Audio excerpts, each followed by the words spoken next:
If you think that your neighbors are trustworthy, friendly, and helpful, then these stories will make you think again. Not everyone who lives near you is trustworthy, and sometimes it's the neighbor who is causing the most terror. Read through these stories. And don't forget to comment if you've ever had a scary experience with your neighbor. Story 1. The Observant Neighbor. We thought we had found our forever home in that old corner house. My wife, Carol, and I were married there, and our 6-year-old twins, Sam and Robbie, spent their formative years within those walls. It wasn't perfect. The neighborhood was changing, becoming less welcoming, less familiar. But we never considered leaving until Steve moved in. Steve was a strange character, to say the least. He'd moved in less than a year before things started to go wrong. We'd only spoken a handful of times, each conversation hampered by his thick accent and unpleasant demeanor. His house was positioned just right, so that his 2 upstairs windows looked out onto our backyard. At first, I didn't think much of it. Who really cares about windows? But there was something strange about those windows. They were always dark, like the rooms they belonged to had been abandoned. One hot summer day, Sam and Robbie were splashing around in their inflatable pool while I tended the yard. As I walked toward the detached garage, I saw Steve staring out one of his windows. Our eyes met for less than a second before he abruptly turned away and disappeared into the darkness of the house. It was strange, sure, but I ignored it. Sometimes people are weird. That evening, as the sun dipped below the horizon, the kids went outside to cool off in the pool one last time. Carol and I were in the kitchen when Robbie suddenly burst in, eyes wide with fear. "There's a light flashing in the neighbor's window," he said, pointing toward Steve's house. I followed him out into the backyard, where Sam was standing, his water gun dangling from his hand. He pointed to one of Steve's upstairs windows and said, "There's a white light, like a camera flash." My heart sank. Carol and I had feared the worst since we'd moved in, but this was too much. I asked the kids if the light looked like a camera flash, and they both nodded. I quickly dried them off and told them to come inside, then went next door to confront Steve.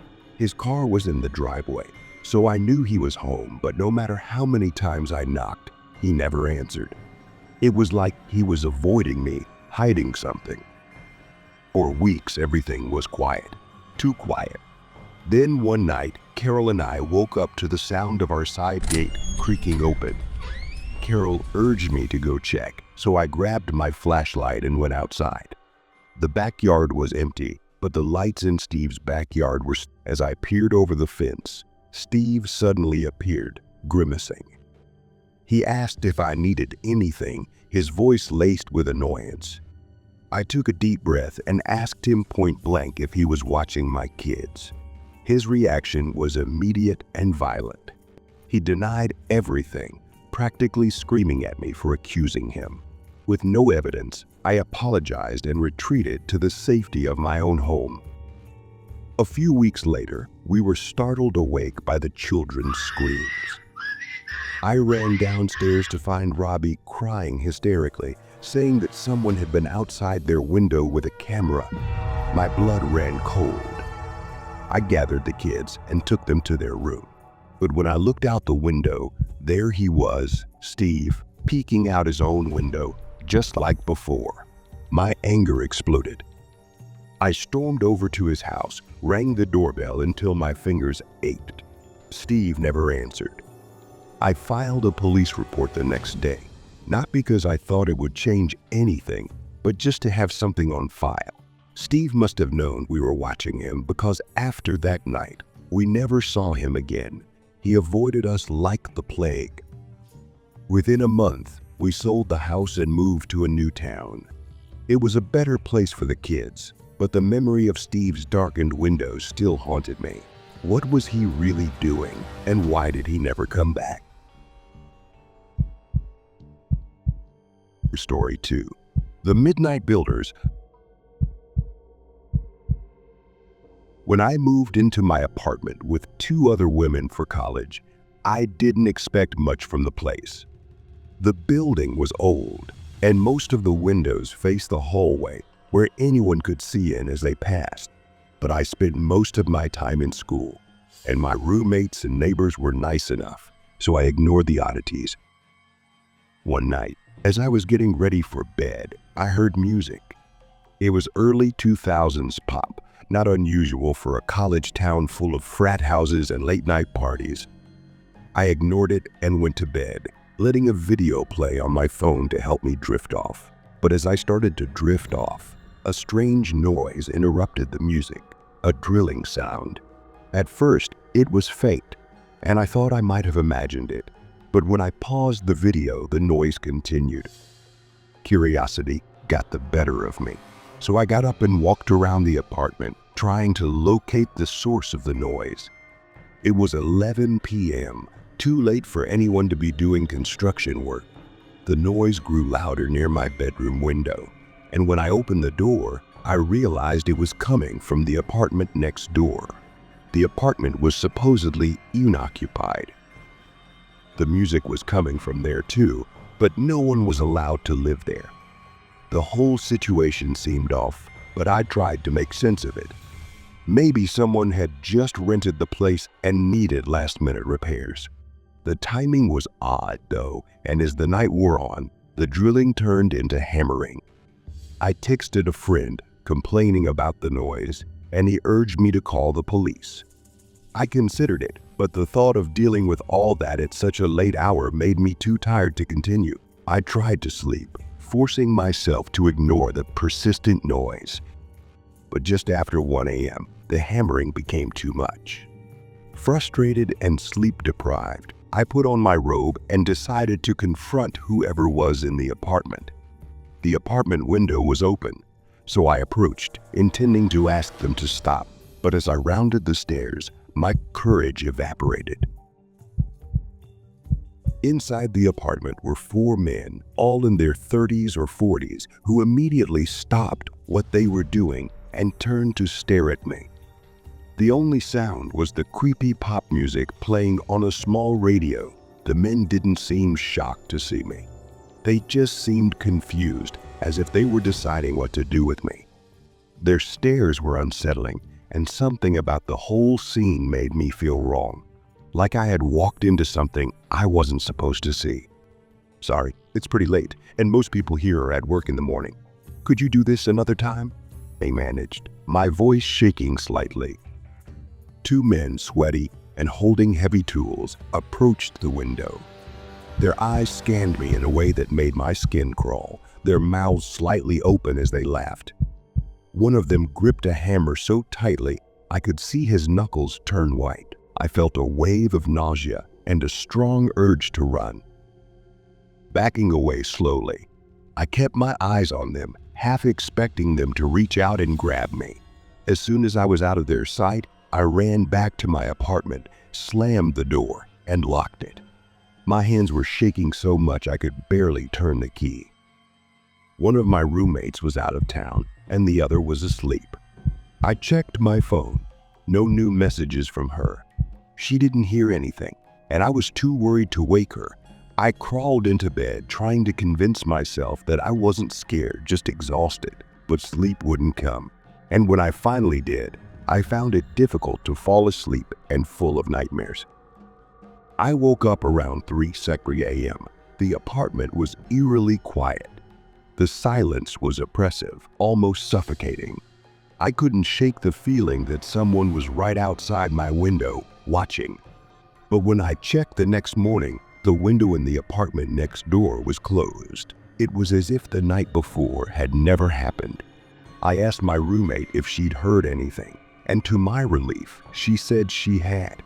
But she couldn't move because of sleep paralysis.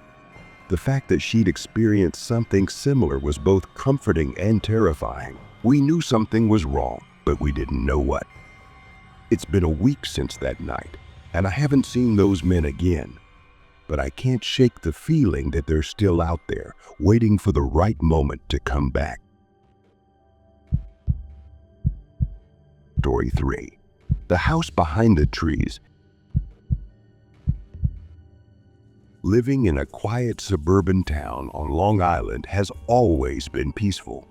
My girlfriend Sarah and I recently moved into a small house perfect for two on a quiet, tree-lined street. The house is cozy, with a spacious backyard surrounded by a privacy fence and some well-placed shrubbery. The only downside is that the house is right behind ours and has a large window that looks out onto the backyard. But we thought that wouldn't be a problem until we noticed people watching us. At first, it was just a weird feeling of being watched. But when fall cleanup season came, we couldn't ignore it anymore. Every time we went outside to rake leaves or clean up, we'd look up and see two people standing at the window, staring at us.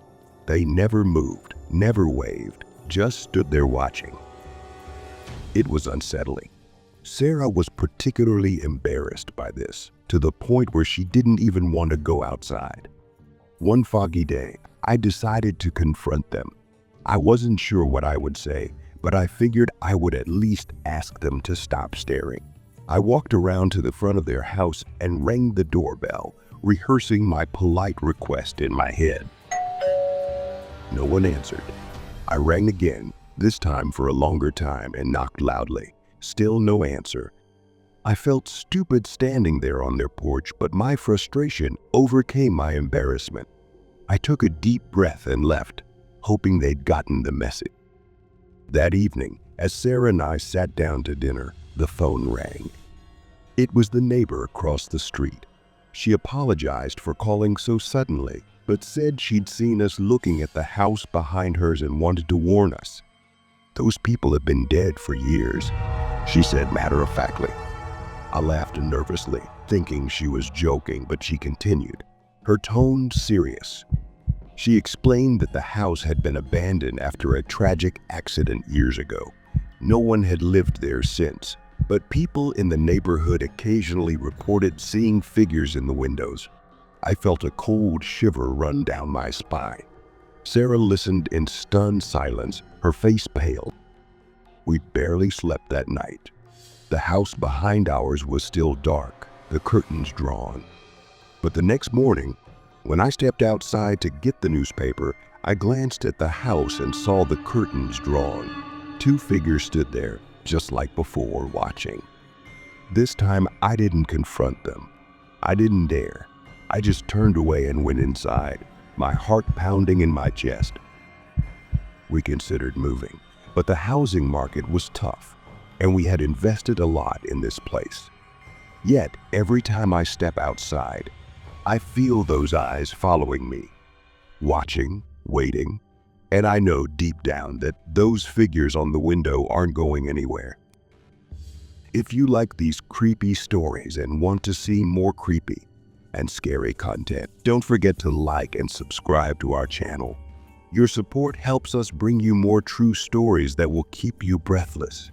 Leave a comment to share your thoughts or experiences. And don't forget to hit the notification bell so you never miss a moment of our haunting and gripping videos.